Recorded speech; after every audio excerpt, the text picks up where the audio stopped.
No bastard ever won a war by dying for his country. He won it by making other poor, dumb bastards die for their country.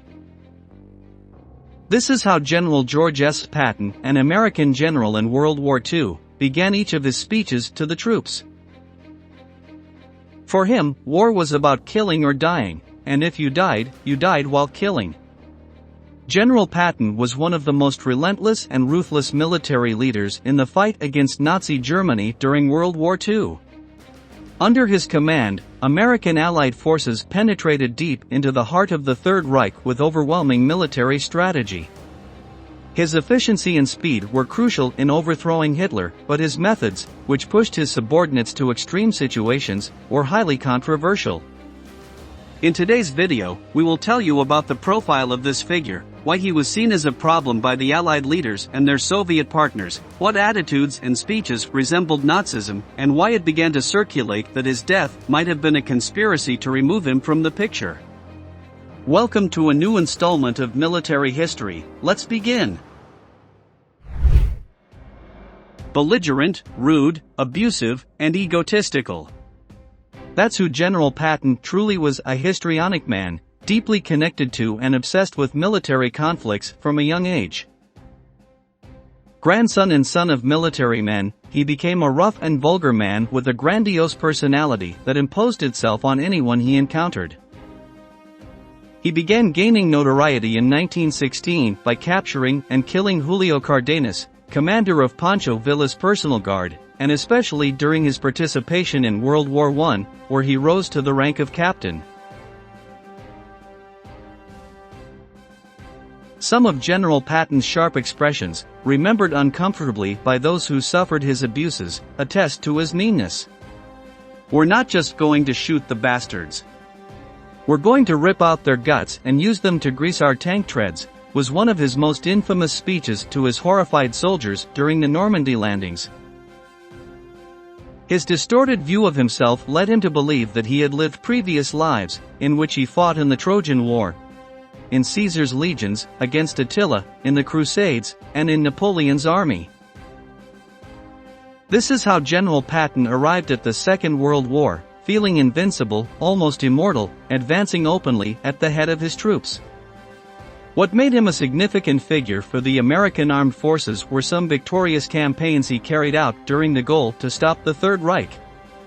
It was during World War II that Patton reached the peak of his military career. In 1943, he used bold attack and defense tactics to lead the U.S. 7th Army to victory in the invasion of Sicily. Dissatisfied with the initial attack plan and the subordinate role of the Americans, Patton broke through with his army to the north of the island and liberated Palermo. After that, he headed to Messina, where he arrived ahead of the British despite fierce German resistance. General Patton's scrolls were always controversial, and among the incidents that nearly cost him his career, one occurred in Italy. Patton's bloody speeches had disastrous consequences that generated resentment among his superiors.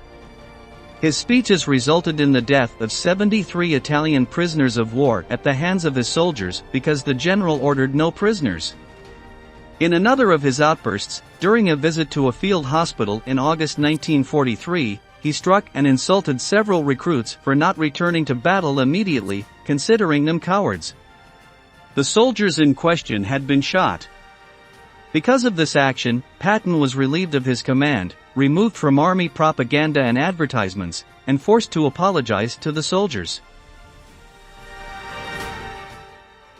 Patton's rebellious spirit would bring serious consequences in the future, although initially, they only manifested in separating him from his men and reducing his power. Even temporarily relieved of his duties, the Germans continued to fear Patton more than other Allied commanders. The Germans interpreted his prolonged stay in Sicily as an indication of an imminent invasion of southern France, and later, his stay in Cairo was seen as a sign of a landing in the Balkans. The fear of General Patton contributed to the immobilization of the Germans for months, which would be an important factor in the following months. After successfully leading, albeit not without controversy, the North African campaign in liberating Sicily in two decisive Allied offensives in World War II, Patton was entrusted by President Franklin D. Roosevelt with command of the U.S. Third Army, made up of men with no battle experience. Destined for England, they were not meant to be cannon fodder like the forces that participated in the Normandy landings, but rather the troops that would reinforce Operation Cobra in the European offensive. Disobeying orders, the general took these young men into the famous battle. Starting on June 5, 1944, D-Day, when the Allies invaded Normandy, the Third Army swept through France, capturing town after town. "Keep moving forward, whether we go over, under, or through the enemy," Patton told his troops.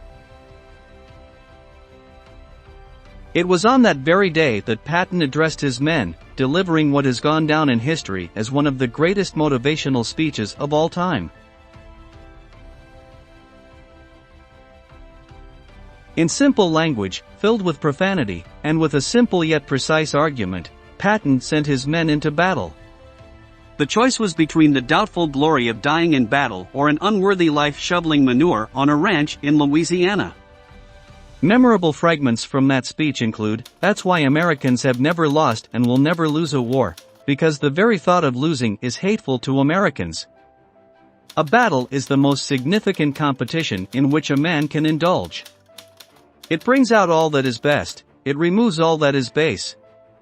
You are not all going to die," he said to his men, "only 2% of you right here today would die." For these daring operations and feats, he is considered one of the most successful combat generals in U.S. history and was instrumental in liberating Germany from the Nazis. These successes and his own arrogance led him to consider a presidential career for when the war ended and he returned to the United States. However, this aspiration would be short-lived because none of the high-ranking officials viewed his political ambitions favorably. In 1945, Patton, nicknamed Old Blood and Guts due to his ruthless drive and apparent battle lust, and his army crossed the Rhine and attacked directly into the heart of Germany, capturing approximately 25,000 square kilometers of enemy territory over a 10-day march and liberating the German country in the process. While the general's life was full of accidents, Patton claimed he would not die until he had victoriously finished the war. True to his tenacious style, he was right. It was not until 3 months after Japan's surrender, on December 21, 1945, that he died in a military hospital in the German city of Heidelberg after a controversial accident. His reputation for ruthlessness, mistreatment of soldiers, and constant clashes with high-ranking army officials due to his controversial statements and behaviors led many to believe that his death was actually an orchestrated assassination by internal enemies within the armed forces. Patton had become a lightning rod for controversy, both due to his public comments and for hiring former members of the Nazi Party as collaborators with the U.S. Army. For the general, the true threat once the Nazis were defeated was the Soviets, and he had rather conflicting statements. "We can't understand a Russian any more than a Chinaman or a Japanese, and from what I've seen of them, I have no particular desire to understand them, except to determine how much lead or iron it takes to kill them." Given his profile, the U.S. Army gradually reduced his responsibilities until he had a largely ceremonial role, which greatly distressed and frustrated him. For that reason, he decided to return home to the United States and retire from the military. Patton's departure from Europe was scheduled for December 10th. However, on the night of December 8th, Major General Hobart Hargay decided that what he needed was a distraction. He proposed going hunting on December 9th, and Patton willingly agreed to a trip from which, unbeknownst to him, he would never return. On the morning of December 9th, Patton and Gay set off in the General's 1938 Model 75 Cadillac, a special and elegant series designed to withstand European roads. While driving through Mannheim, a 2.5-ton U.S. Army truck suddenly turned left to enter a nearby depot. As it did so, the truck maneuvered directly in front of the Cadillac at the very moment the driver, distracted by a comment from Patton, looked away from the road, and the car collided heavily with the truck. Patton's body was thrown from his seat, hitting his head and neck against the Cadillac's steel frame. Medical help arrived within minutes, and Patton was transported by ambulance to a hospital near Heidelberg. Doctors revealed that he had no sensory or motor function from the neck down. He remained hospitalized, under extreme care, and began showing slight improvement over the days. When everyone had practically given him up for dead, the tenacious Patton began regaining mobility in his limbs and speaking fluently. This sudden recovery raised hopes among his loved ones, but ultimately, on the afternoon of December 21, he died after a rather sudden pulmonary embolism.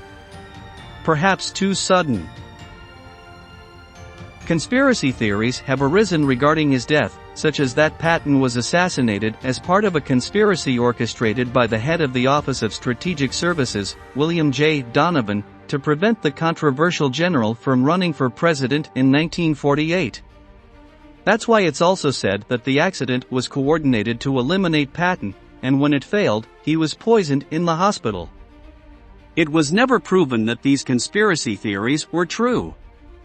While there are elements to support them, there are also many to dismiss them.